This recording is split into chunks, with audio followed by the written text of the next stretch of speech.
Paz do Senhor, meus irmãos. Vamos iniciar mais uma transmissão ao vivo aqui no Facebook da Igreja Cristã de Nova Vida. Eu sou o Diácono Márcio e nós vamos adorar ao Senhor essa manhã.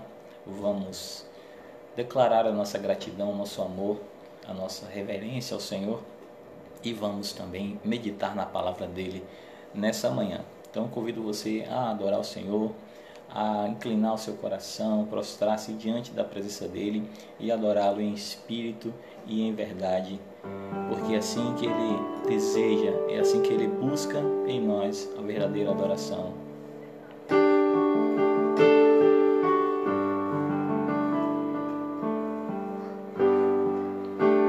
Aleluia, Jesus. Queremos te louvar, Senhor, por todo o bem que o Senhor tem nos feito, pela tua maravilhosa graça, pelo teu grande amor derramado em nossos corações. Queremos declarar a tua glória, a tua majestade, Senhor, e dedicar a ti todo o louvor, toda a honra, toda a glória, todo o poder, toda a adoração, todo o domínio, toda a dedicação ao Senhor, em nome de Jesus, ó Deus. Recebe as nossas vidas na tua presença. Recebe, Senhor, o nosso coração diante do teu altar nessa manhã. Recebe, Senhor, a nossa gratidão diante de ti nessa manhã. Em nome de Jesus, ó Deus. Perto quero estar,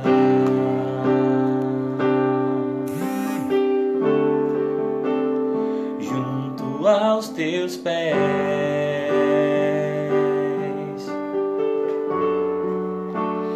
pois prazer maior não há que me render e te adorar. Contudo, Senhor, tudo que há em mim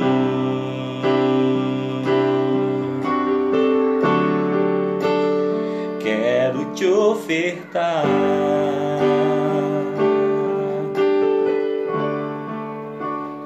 Mas ainda é pouco, eu sei, se comparado ao que ganhei. Não sou apenas servo, teu amigo me tornei.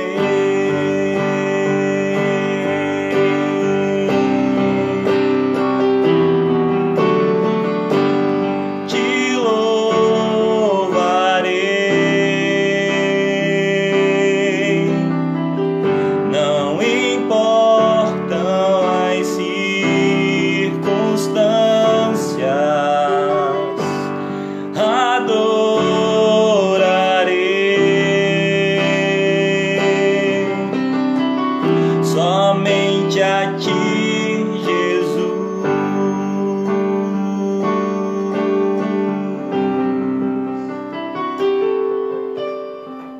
Perto de ti, perto quero estar,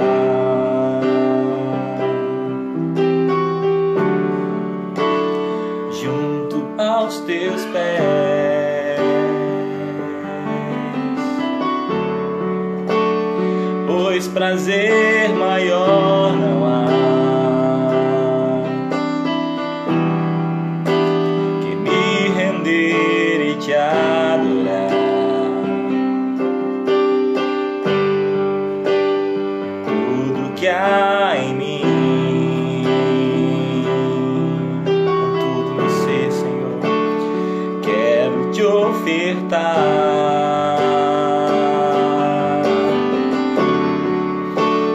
Mas ainda é pouco, eu sei, se comparado ao que ganhei.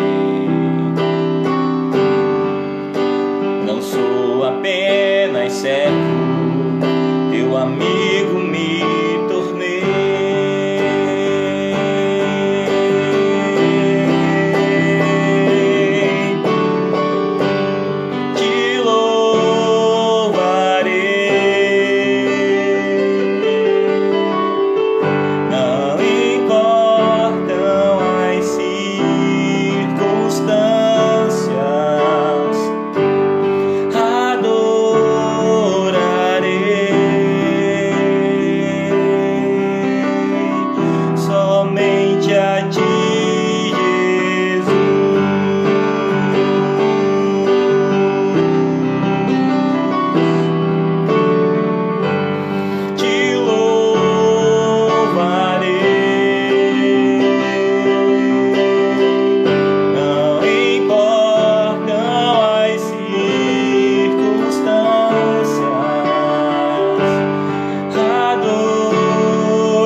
toda glória, toda adoração, todo louvor sejam dados a Ti, Senhor.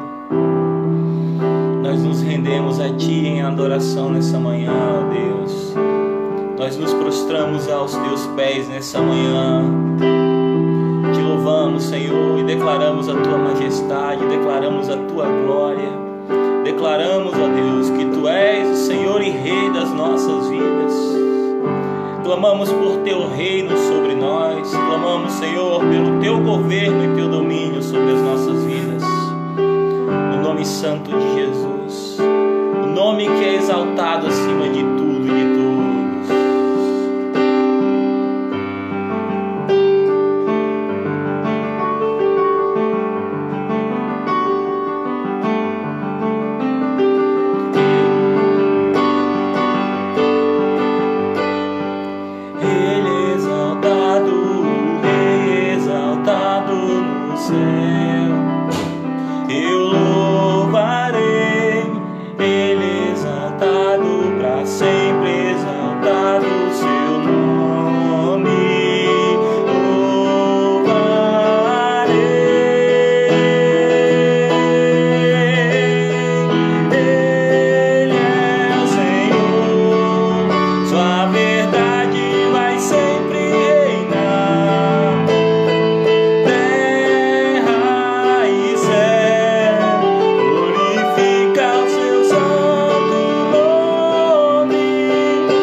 céus e na terra, Senhor.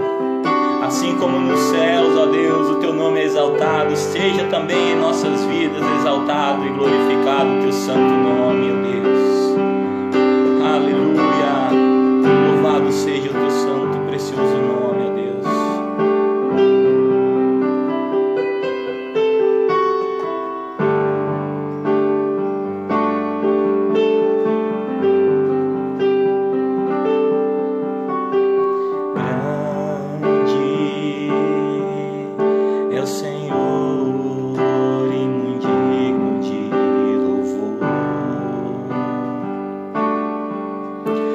cidade do nosso Deus, seu santo monte. A alegria de toda a terra,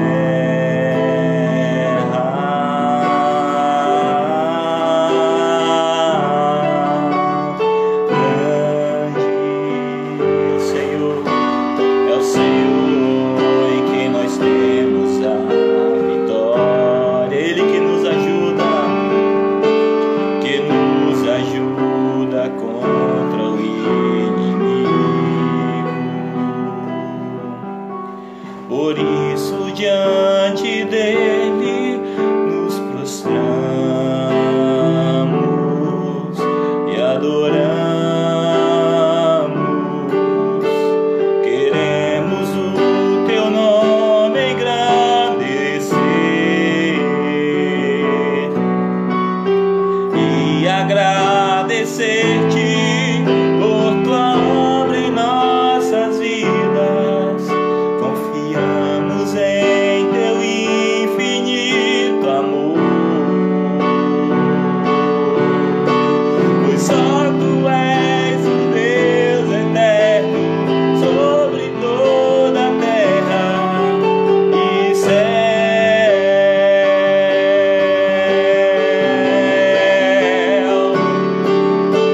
Queremos o teu nome engrandecer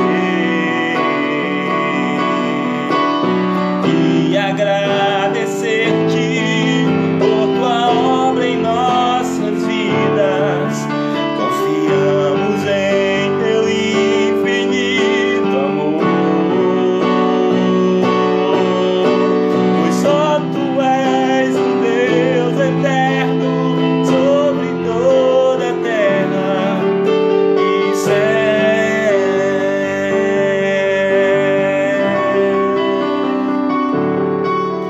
E céu.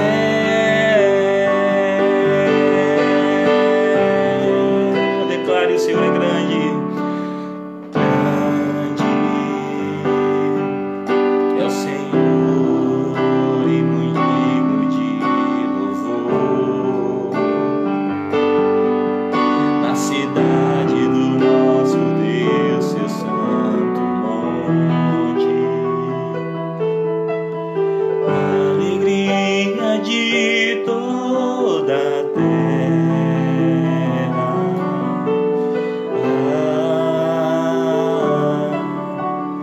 grande é o Senhor em quem nós temos a vitória, que nos ajuda contra o inimigo.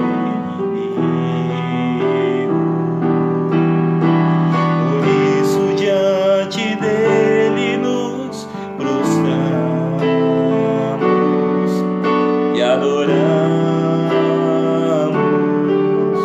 Queremos o teu nome engrandecer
em forma de canções, de palavras de adoração, em forma de oração a Ti, ó Deus.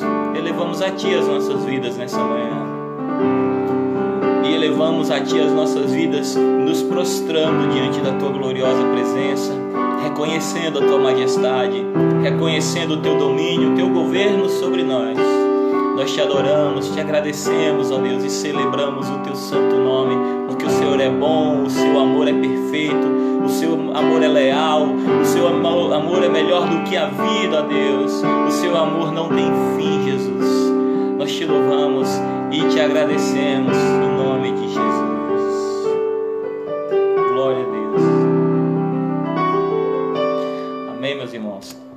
Deus abençoe cada um de vocês que já estão aí comigo nessa manhã adorando o Senhor. Você que está aí na sua casa, no seu quarto ou na sua sala, em algum lugar aí, né, ouvindo este momento, mas também com o coração voltado para o Senhor. Que Deus abençoe a sua vida. Eu posso ver aqui a participação de Pastor Paulo, irmã Ângela, da irmã Rosângela, da irmã Simone, Diácono Marcos, Gil, quem mais? Deixa eu ver aqui, só um minuto. Luiz, irmã Terezinha, Jocélia, Jeane, Mônica, Val, Mara, todos vocês, gente. Deus abençoe a vida de vocês grandemente. Deus abençoe a vida de vocês com a presença dEle, com a paz dEle, enchendo os nossos corações, nos ajudando a perseverar, seja nos momentos de alegria, nós temos que perseverar no Senhor, seja nos momentos de tristeza, nós temos que perseverar no Senhor, porque Ele é o nosso Deus e Ele é quem nos refugia, Ele é quem nos guarda, Ele é quem nos ajuda a viver neste mundo tão difícil, a viver neste mundo espelhando a glória dEle, sendo nós a referência do Senhor aqui na terra, sendo nós o sal da terra, a luz deste mundo. Que o Senhor te abençoe nessa manhã, nesse dia, com a gloriosa presença dEle, que Ele venha tocar no seu coração, com a gloriosa presença dEle, com a paz dEle, em nome de Jesus. Que onde houver aí a tribulação, que haja agora a paz em nome de Jesus. Em nome de Jesus. Onde houver a tribulação, a angústia, o problema passa, amém? Às vezes a gente fica frustrado, a gente fica desesperado, a gente fica pensando que vai doer muito tempo, que vai demorar muito tempo. O problema passa, amém? Persevere no Senhor. Persevere no Senhor, espere nele, confie nele, porque todas essas coisas deste mundo vão passar, mas a palavra do Senhor, ela permanece fiel, amém? Você que está angustiado, você que está aí desanimado, questionando Deus, meu Deus, por que eu estou passando por isso? Não se desespere, não se desespere, em nome de Jesus, amém? Jesus disse que nós já somos mais que vencedores. Aí você diz para ele, mas como, Senhor, eu sou mais que vencedor passando por isso? Então, para ser mais que vencedor é preciso passar pela luta, é preciso vencer a prova, é preciso vencer a batalha. Então tenha bom ânimo em nome de Jesus. Isso não tem ainda a ver com o que eu vou falar não, mas é necessário. Eu gostaria de, nessa manhã, aproveitar esse tempo, né, vou tentar fazer de uma forma mais dinâmica possível, mas eu quero nessa manhã compartilhar com vocês, irmãos, uma palavra que vai falar de promessa, vai falar de herança e vai falar de recompensa, tá bom? Então eu gostaria que você guardasse isso no seu coração. Promessa, herança e recompensa. Porque quando quem promete é o Senhor, nós podemos confiar. Como quem garante a herança é o Senhor, nós podemos confiar. Como quem recompensa, presenteia é o Senhor, nós podemos nos regozijar e nos alegrar nele, porque Ele sabe o que é bom para nós. Eu vou ler aqui em Mateus, uma das nossas referências. Nós vamos passear na Bíblia, como de costume, aos domingos pela manhã. Então, se você não tiver aí condição de folhear sua Bíblia comigo, anote e medite. Anote e medite na palavra do Senhor. Isso é imprescindível para a nossa vida, para o nosso crescimento e desenvolvimento espiritual. Eu gostaria de começar aqui em Mateus capítulo 6, no versículo 31 ao versículo 34. Aqui o contexto é o Sermão da Montanha e Jesus fala algo que ecoa nas gerações dos cristãos desde o início da igreja como sendo uma palavra imperativa, como sendo uma palavra de direcionamento para aquilo que todos nós devemos fazer. É assim que nós temos olhado para esse texto ao longo do tempo. E o que Jesus disse? Portanto, ele conclui aqui o texto que ele vem falando sobre as aves do céu, sobre os lírios do campo, que eles não fazem tanto esforço assim e são cuidados pelo Senhor, né? Então Jesus se conclui dizendo: portanto, não se preocupem dizendo que vamos comer, ou o que vamos beber, ou o que vamos vestir. Os pagãos é que correm atrás dessas coisas. Vou repetir: os pagãos é quem corre atrás dessas coisas. Mas o Pai Celestial sabe que vocês precisam delas. Busquem, pois, em primeiro lugar, o reino de Deus e a sua justiça, e todas essas coisas lhes serão acrescentadas. Portanto, não se preocupem com o amanhã, pois o amanhã se preocupará consigo mesmo. Basta cada dia o seu próprio mal. Amém? Glória a Deus pela sua palavra, né? Como eu falei no início, o que a gente geralmente observa nas palavras de Jesus é uma ordem. E reproduzimos esse texto na vida dos nossos irmãos, na vida dos nossos irmãos em Cristo, como sendo uma ordem de Cristo. Olha, você está indo mal, você deveria buscar primeiro o reino de Deus, cuidado com a sua vida, não dê prioridade para as coisas do mundo, nas coisas seculares, não do mundo em si, mas as coisas seculares, né, as coisas da vida material. Não dê prioridade a essas coisas, cuidado. Geralmente essa palavra é uma palavra de advertência. Mas eu gostaria de chamar a atenção de vocês para um detalhe importante. Quando nós fazemos um exame de sangue, né, um hemograma completo, e levamos esse exame a um médico que compreende ali o que está sendo necessário para aquele corpo, para aquele organismo, em alguns momentos, dependendo daquilo que nós estamos vivendo, o médico pode olhar e dizer assim: olha, você está precisando de suplemento de um mineral, de ferro, por exemplo. Você está precisando desse suplemento. E aí ele recomenda um remédio, recomenda um determinado tipo de alimento para que nós venhamos a suprir aquela necessidade que por vezes nem sabemos que a temos. Por um acaso ou por uma rotina, acabamos fazendo um exame desse e acabamos descobrindo que temos a necessidade que nós não sabíamos, temos a necessidade que nós não conhecíamos. E se nós não suprirmos essa necessidade, provavelmente adoeceremos, provavelmente padeceremos. E aí o médico observa, um médico que ele tem um olhar clínico, o médico ele conhece os índices, né, determinados lá no exame, no hemograma, e vai dizer: olha, você precisa de ferro, por exemplo, você precisa desse mineral. O caso, por exemplo, de anemia, né? Você precisa desse mineral, você precisa suprir o seu corpo com esse mineral. E nós, ao tomarmos consciência daquela necessidade, com certeza, se estivermos em sã consciência, iremos dar providência para suprirmos essa necessidade. E é isso que eu gostaria que vocês entendessem essa manhã sobre esse texto de Jesus. Ele não está dando uma ordem: busquem o reino de Deus e Deus vai ficar olhando. Se você estiver buscando o reino dele como prioridade, aí ele vai acrescentar as outras coisas.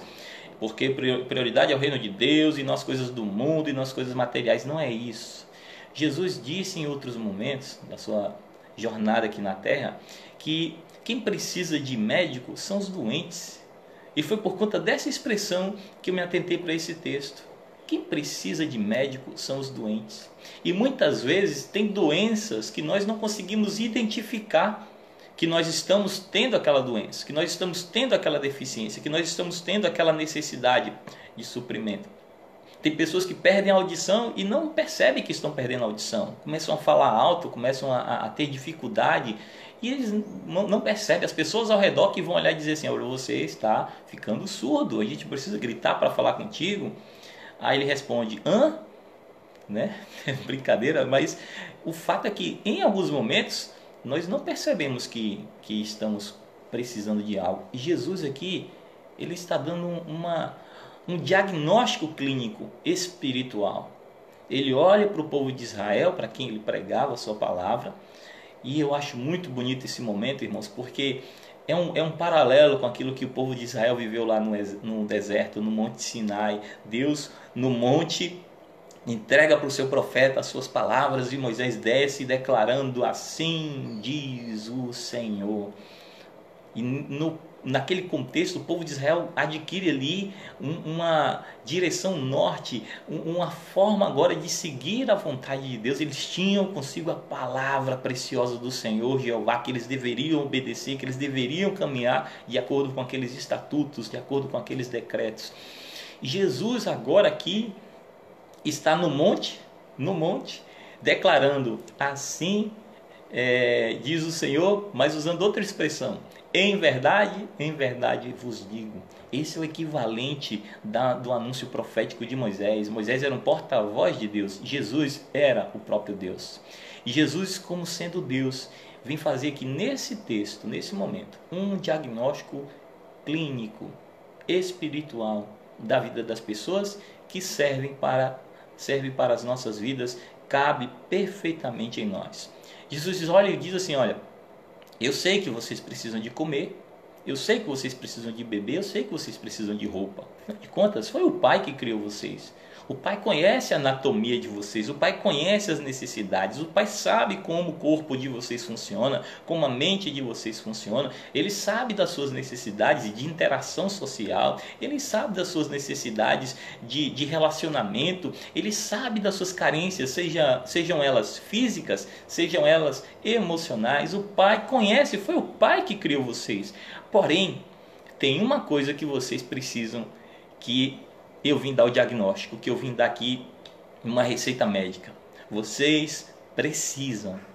Aí eu não gostaria de colocar o termo deve, não é uma obrigação religiosa, mas Jesus está dizendo: há uma necessidade em você, no seu espírito, na sua vida como um todo, que você precisa imperativamente, prioritariamente, buscar o reino de Deus, buscar a justiça de Deus.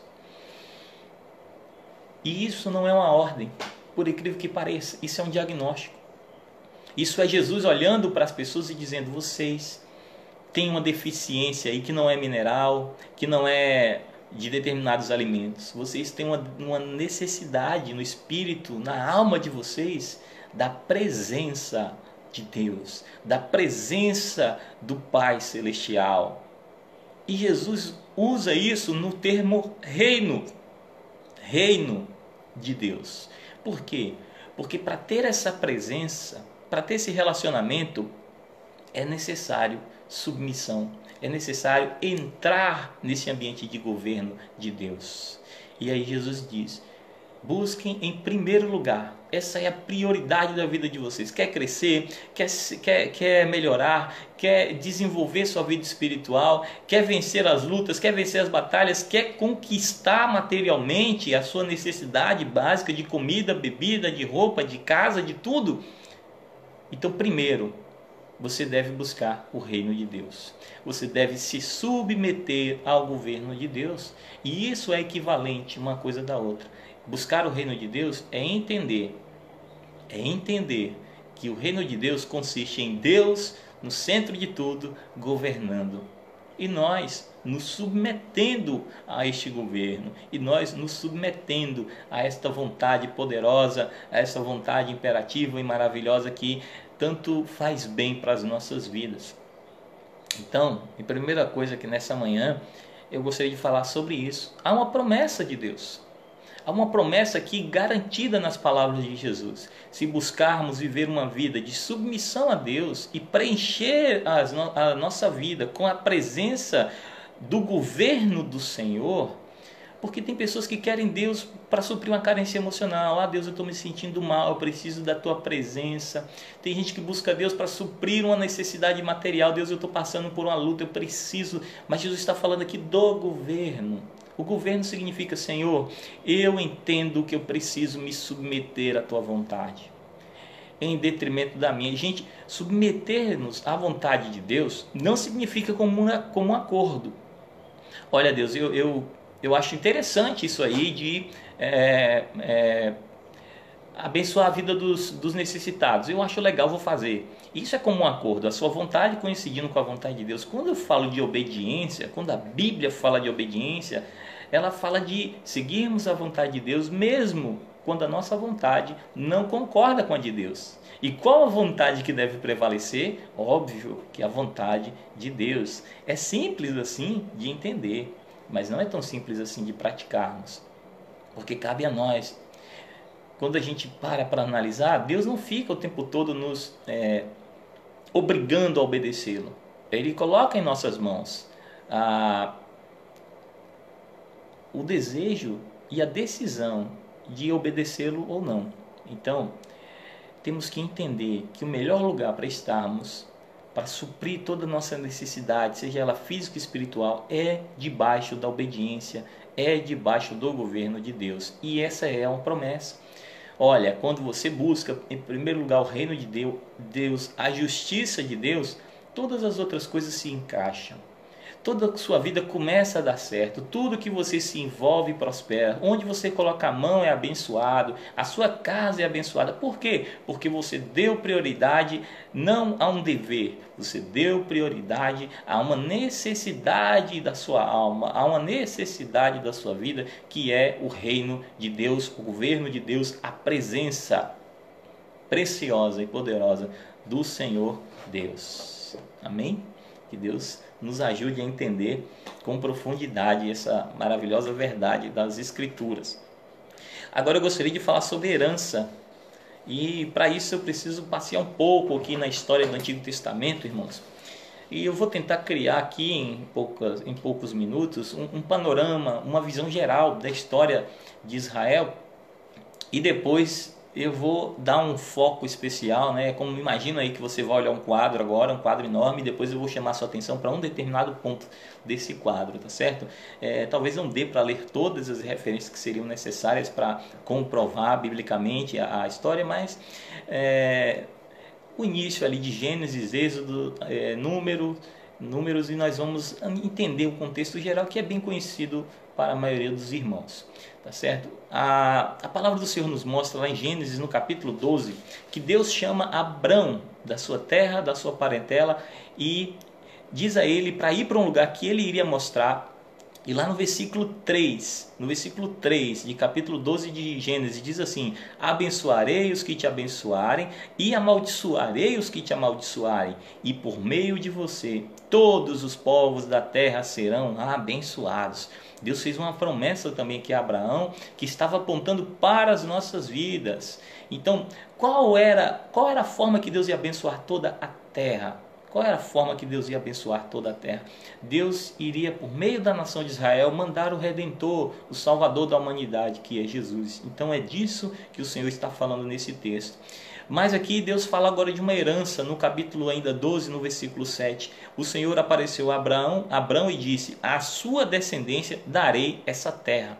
Aqui Abrão já está na terra de Canaã, já com a sua parentela, e Deus fala para ele: para sua descendência eu vou dar essa terra. E Abrão construiu ali um altar e dedicou ao Senhor, porque ali o Senhor apareceu para ele, ali o Senhor adorou a ele. E nós sabemos a história: Abrão não podia ter filhos por causa de sua esposa e ser estéril, e ainda assim Deus proveu. Deus fez com que Abraão e Sara tivessem um filho, e nasce Isaac, o filho da promessa. E Isaac, depois de Isaac vem Jacó, né, o filho de Isaac, que dá seguimento à promessa de Deus, que dá seguimento, que dá sequência à promessa de Deus. E Jacó gera os 12 filhos, que nós futuramente vamos conhecer como as 12 tribos de Israel: Ruben, Simeão, Judá, Zebulon, Isacar, Dan, Gade, Asser, Naphtali, Benjamim e José. Faltou citar aqui apenas Levi.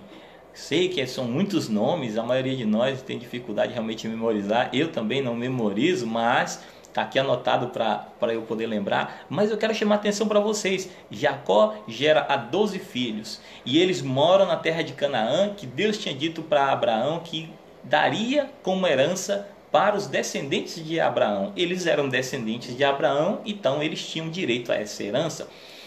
Mas algumas vezes nas nossas vidas, assim como na deles, as coisas não saem como a gente imagina. E a terra sofreu uma grande seca. E aquela família era uma família que não tinha essa unidade toda. E nós conhecemos a história. Os irmãos de José venderam o José. E José foi parar no Egito como escravo.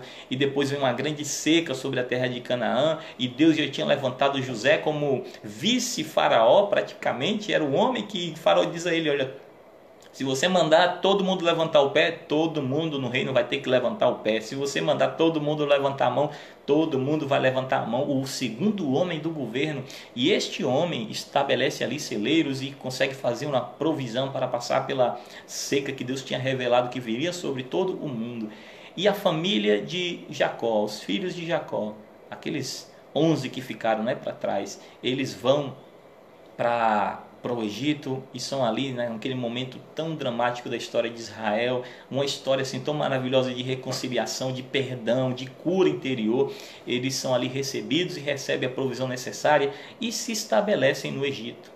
No Egito, esse povo, os descendentes de Abraão, crescem, se multiplicam, se desenvolvem, se tornam numerosos e depois se tornam inimigos do Estado.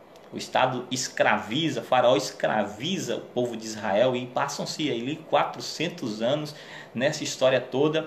E 400 anos é muito tempo, né? Quem aí sabe, a gente só sabe 400 anos atrás da história do Brasil, daquilo que lemos, daquilo que consultamos em pesquisas e livros. Então são muitos anos. E Deus percebe ali um povo agora subjugado, humilhado, mas um povo que tinha recebido uma promessa, um povo que tinha recebido uma herança. E Deus levanta Moisés para tirar esse povo do Egito. Deus levanta Moisés para ir lá demonstrar o grande poder de Deus. E com uma mão forte e o poder extraordinário do Senhor, ele tira daquela terra agora os filhos de Israel, a nação israelita, as tribos, os descendentes de cada um dos filhos de Jacó, que deram nomes às tribos.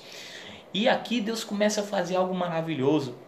Deus diz lá, deixa eu falar aqui em Êxodo, capítulo 25, na saída do povo do Egito, capítulo 25, versículo 8, Deus diz para o povo através de Moisés: e farão um santuário para mim, e eu habitarei no meio deles. Olha aqui que Deus está falando. Deus está falando que queria que esse povo recebesse a sua herança. Eles estavam marchando para a terra de Canaã para receber a sua herança, mas Deus está falando algo agora mais profundo. Eu vou habitar no meio desse povo. Eu não quero apenas que vocês recebam a herança, eu quero estar no meio de vocês, eu quero estar junto com vocês nisso aí. Mas nós conhecemos a história do Êxodo, nós conhecemos a história do povo se rebelando contra o Senhor, e nós nos entristecemos, às vezes ficamos ali olhando aquela história e nos surpreendemos como o povo blasfema e reclama e murmura contra Deus, e às vezes não percebemos que fazemos isso também nas nossas vidas. No versículo 1 do capítulo 28 de Êxodo, Deus estabelece um sacerdócio. Deus diz assim: chame Arão, seu irmão, falando isso para Moisés, separe-o diante dos israelitas, e também os seus filhos Nadab, Abiú, Eleazar e Itamar, para que sirvam como sacerdotes. Para que sirvam como sacerdotes. Então, só para poder a gente seguir aqui nesse fio condutor, desse panorama todo que nós estamos olhando. Deus fez uma promessa para o povo de Israel, lá através de Abraão, de receber aquela terra como herança. Deus garantiu a herança agora, fazendo com que o povo retornasse para tomar posse dessa terra e receberem a sua herança. Mas agora Deus está dando aqui para o povo de Israel algo muito precioso, muito precioso. Porém, é sobre isso que eu gostaria de falar. Usando o início lá, a nossa introdução, o reino de Deus fala da presença de Deus, fala do governo de Deus, fala de algo muito mais importante em nossas vidas.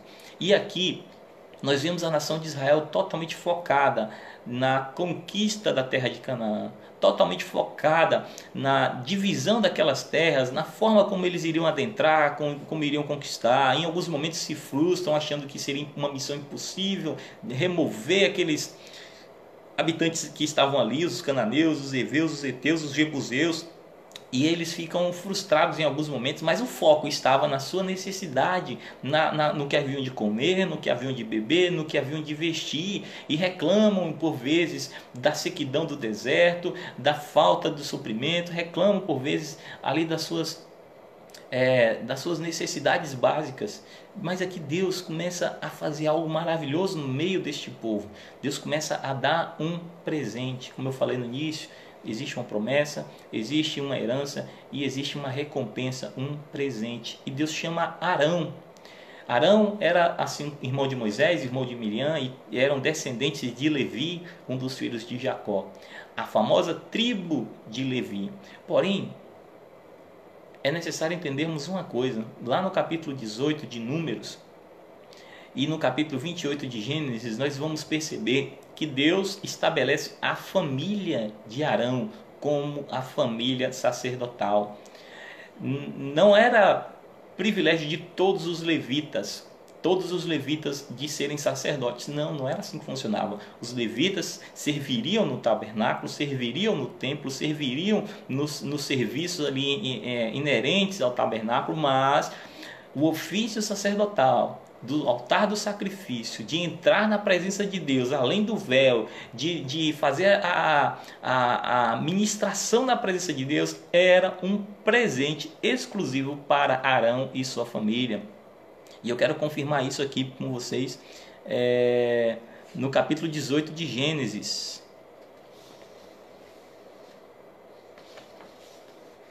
Perdão, capítulo 18 de Números. Capítulo 18 de Números, versículo 7, Deus diz assim para Arão: mas somente você e seus filhos poderão servir como sacerdotes em tudo que se refere ao altar e ao que se encontra além do véu. Dou a vocês o serviço do sacerdócio como um presente. Deus está presenteando a família de Arão com o sacerdócio, com o poder estar na presença de Deus. Qualquer pessoa, diz o texto, versículo 7, qualquer pessoa não autorizada que se aproximar do santuário terá que ser executada. Olha como isso era sério. Só a sua família, Arão, eu vou dar esse presente. Só a sua família, só os descendentes de Arão podiam ministrar além do véu, podiam desfrutar da Shekinah, da glória de Deus ali em cima do propiciatório, da tampa da Arca da Aliança. E o que isso tem a ver com as nossas vidas? Tem a ver que lá em 1 Pedro, capítulo 1, versículo 4, a palavra do Senhor diz que nós fomos chamados para uma herança que jamais poderá perecer, macular-se ou perder o seu valor, uma herança guardada nos céus. Então, nós recebemos por herança um sacerdócio, o poder ministrar diante do altar de Deus. A Bíblia fala que Ele nos constituiu reino e sacerdote. Nós somos sacerdotes reais, nação santa. Então, além da família de Arão, agora sobre o novo sacerdócio, não o sacerdócio levítico, mas o sacerdócio segundo Jesus, segundo a ordem de Melquisedeque, conforme Hebreus confirma, nós também podemos e recebemos esse presente de ministrar na presença de Jesus, de ministrar além do véu. O véu foi removido, o véu foi rasgado, o véu foi retirado e nós recebemos também esse presente. E o que isso tem a ver com o que foi dito no início? Tem a ver, irmãos, que é sobre isso que Jesus está falando. Sobre o privilégio e o presente que nós temos de adentrar na presença de Deus e não fazermos, e não o colocar em prática, e não o desfrutar desse presente. Olha a expressão maravilhosa que Deus usa: eu darei a você o serviço do sacerdócio como um presente. Então imagina só Deus dizendo para nós que nós recebemos dele o presente de sermos sacerdotes reais, nação santa, povo exclusivo de Deus, a fim de anunciarmos as obras daquele que nos tirou das trevas para a sua maravilhosa glória, para a sua maravilhosa luz, para o seu maravilhoso poder. Deus nos tirou das trevas, nos trouxe para a sua luz e nos deu de presente o sacerdócio. E o que é o sacerdócio? O sacerdote, ele entrava na presença do Senhor e podia adorar o Senhor, diante da face do Senhor. Os demais só podiam fazer isso do lado de fora. o sacerdote podia entrar na presença do Senhor e podia fazer adoração e fazer intercessão. A intercessão ali era simbolizada pelo sacrifício e a adoração era representada pelo louvor, pela gratidão, pelo incenso e orações apresentados diante do altar do Senhor. Então é um ofício que Deus nos deu de presente e não é uma obrigação.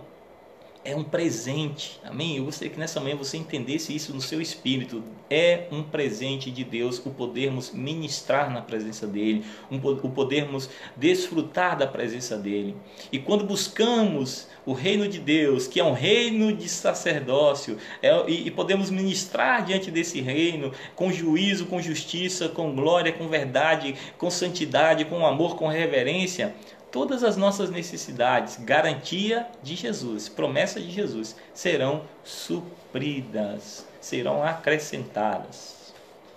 Eu tinha dito lá no início, mais ou menos no início do nosso panorama, dessa história toda, eu tinha dito lá, citado os nomes dos filhos de Jacó, certo? Mas eu gostaria de chamar a atenção dos irmãos para um detalhe.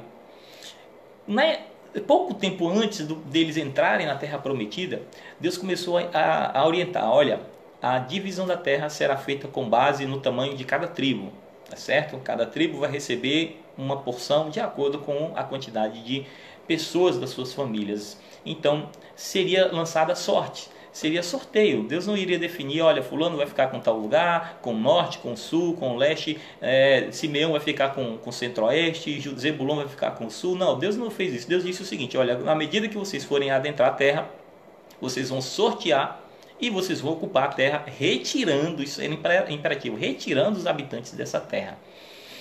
Porém, eu gostaria de chamar a atenção de vocês para um detalhe. São 12 tribos de Israel. Jacó teve 12 filhos. Mas dos 12 filhos de Jacó, apenas 10 receberam herança na terra. Apenas 10. Mas Diácono Márcio, não são 12 tribos? São 12 tribos, mas as duas últimas tribos são filhos de José do Egito. São eles Manassés e Efraim. Manassés e Efraim eram filhos de José que foram abençoados como filhos de Jacó. Lá em Gênesis tem essa história tremenda. Então, se José teve 2 de seus filhos como herdeiros e eles receberam lá, os seus nomes se tornaram nomes de tribos, então o nome de José foi excluído. Não existe a tribo de José, como a gente já percebe nas escrituras, não tem a tribo de José como terra, como possessão. Mas aí, considerando que Jacó teve 12 filhos e apenas José foi retirado e acrescentado 2 de seus filhos, seriam 13 tribos de Israel. A conta não bate, irmão Márcio. E agora? E agora, irmãos, eu quero que vocês leiam comigo em Números 18, versículo 20. Imagina só, um Deus que te deu de presente o sacerdócio, um Deus que declarou para os seus antepassados que vocês, descendentes, iriam receber uma herança. Deus vira para Arão, a esse homem que Deus escolheu para dar de presente o sacerdócio, diz para ele assim, olha, disse o Senhor a Arão, da tribo de Levi, você não receberá herança na terra. Eu fico imaginando essas cenas de filme onde a família está reunida para ouvir a leitura do testamento. Aí todo mundo está ali, né? Aquela expectativa, né? Triste porque perdeu aquele ente querido, mas também naquela expectativa porque vai receber de presente uma parte da herança, né? E se esse ente querido que faleceu tinha muita posse, tinha muita riqueza, então os seus filhos ficam ali naquela expectativa. E aí Arão, imagina Arão nessa cena de filme, né? Ouvindo agora qual seria a sua porção, Deus falar para ele, você não vai receber nada, eu tirei você do meu testamento. E parece meio confuso. Poxa, mas o Senhor deu para mim o presente do sacerdócio e não vai deixar que eu tenha um pedaço de terra? Como é que eu vou comer? Como é que eu vou beber? Como é que eu vou me vestir? Deus fala para ele uma palavra tremenda, que eu espero que ecoe no seu coração hoje, durante todo esse dia. Não terá porção entre eles. Você não vai receber herança na terra. Eu sou a sua porção e a sua herança entre os israelitas. Olha o que Deus fala para ele. Arão, eu tenho algo melhor para você. A mim. Você vai receber a mim como herança. Eu vou ser a sua herança. Eu vou ser a sua porção. E talvez você fique pensando, meu Deus, mas e aí? Como é que eu vou comer? Como é que eu vou beber? Como é que eu vou vestir? Irmãos, busque em primeiro lugar o reino de Deus e a sua justiça, porque as outras coisas serão acrescentadas. Deus fez isso com Arão e estendeu isso para todos os filhos de Levi. Ninguém da tribo de Levi ia receber herança. Ninguém da tribo de Levi ia ter um pedacinho de terra. É uma demarcação do território como sendo ali a tribo de Levi. Pelo contrário, Deus fala, olha, Arão, você vai ser o sacerdote da nação, a sua família vão ministrar diante de mim com o sacerdócio. Todos os outros levitas também não vão receber herança na terra, eles vão ficar para o serviço do tabernáculo, eles vão ficar servindo na portaria, vão ficar servindo nas atividades, na montagem e desmontagem do tabernáculo, todo o trabalho do tabernáculo fora do véu, fora da presença da glória, vai ficar por conta dos levitas, portanto também não vão receber herança na terra. E aí imagina a tribo de Levi frustrada, que não iria receber herança, que não iria receber porção na terra, uma parte na terra. É por isso que não tem o nome de Levi como uma das 12 tribos de Israel. As 12 tribos de Israel são os 10 filhos, excluindo José e excluindo Levi. E esses dois que suprem aí a vaga de José e de Levi são filhos de José, Manassés e Efraim. Ah, mas irmão Márcio, na Bíblia em vários lugares fala da tribo de Levi, fala dos descendentes, mas eles não tinham um espaço territorial, não tinham um pedaço de terra que pudesse ser chamado de tribo de Levi. Eles não tinham uma terra. Então, eles comiam o quê? Eles vestiam o quê? Como é que Deus supriu essa necessidade? Irmãos, todo o recurso que Deus deu para a nação inteira era agora necessário a entrega de dízimos, a entrega de ofertas, a entrega de sacrifícios diante do Senhor. E os levitas iriam agora usufruir deste sustento. Então, eles não ficaram apenas com uma parte, com uma porção, mas eles ficaram com todo o território. Tudo que fosse produzido em toda a terra, os levitas receberiam. Além disso, eles receberam cidades que se tornaram cidades refúgios para aqueles que cometessem algum delito, algum crime de forma culposa, pudesse se refugiar ali e ser depois isento da punição de morte. Então, por mais que aparentemente Deus está excluindo, mas na verdade Deus está dando um presente muito maior. A presença dele e tudo que era necessário para o sustento dos levitas, Deus garantiu por meio de estatuto perpétuo, por meio dos dízimos, por meio das ofertas, de toda. Então pense comigo, não só um pedaço de terra, não só um pedaço de herança. Aqueles que receberam o Senhor como herança, receberiam agora sustento de toda a nação, de toda a terra de Israel. Então esse é o presente. Deus tem para nós uma promessa de suprir as nossas necessidades. Deus tem para nós uma herança que é a própria presença dele. E Deus tem para nós um presente, irmãos. Ele vai garantir a sua palavra. Ele vai nos sustentar. Ele vai nos manter. Mas nós precisamos entender que nós precisamos suprir uma necessidade do nosso espírito, da nossa alma, com a presença de Deus. Não é uma ordem, não é uma obrigação, não é um fardo, é um presente que Deus nos dá, assim como deu esse presente para Arão, o ofício sacerdotal, o sacerdócio de todo cristão, de poder ministrar na presença do Senhor em adoração, em oração, em ações de graças, em louvor, em gratidão. Tudo o que fizermos devemos fazê-lo para a glória de Deus.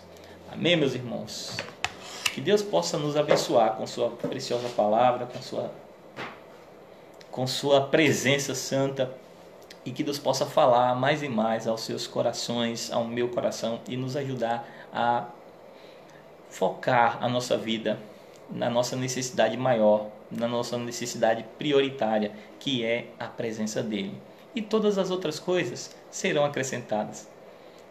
Ouso a dizer que de uma forma muito mais abundante, bem além daquilo que esperamos, Deus vai suprir as nossas necessidades. Amém? Que Deus te abençoe rica e abundantemente, que Deus fale ao seu coração, que Deus te faça lembrar daquilo que dá esperança, daquilo que traz alegria, daquilo que traz renovo. E o que traz esperança, alegria, renovo? A presença dele é real nas nossas vidas. Amém, meus irmãos? Vamos orar ao Senhor.